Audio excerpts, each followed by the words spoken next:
മാസപ്പടി കേസിൽ മുഖ്യമന്ത്രിയുടെ മകൾ വീണയുടെ മൊഴിയും അനുബന്ധ രേഖകളും ലഭിക്കുന്നതിനായി ഹൈക്കോടതിയെ സമീപിക്കാനൊരുങ്ങി എൻഫോഴ്സ്മെന്റ് ഡയറക്ടറേറ്റ്.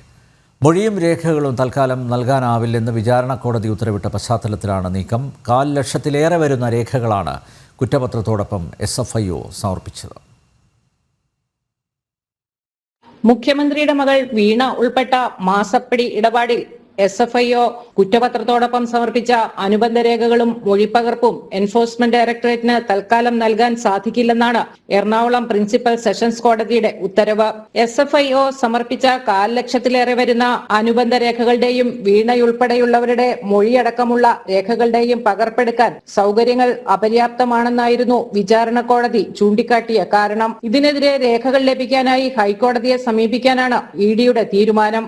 രേഖകളുടെ പകർപ്പെടുക്കാൻ ഫോട്ടോസ്റ്റാറ്റ് മെഷീനും ജീവനക്കാരെയും എത്തിക്കാമെന്ന് ED അപേക്ഷ നൽകിയെങ്കിലും ആവശ്യം അനുവദിക്കാൻ അധികാരമില്ലെന്നായിരുന്നു വിചാരണ കോടതിയുടെ നിലപാട്.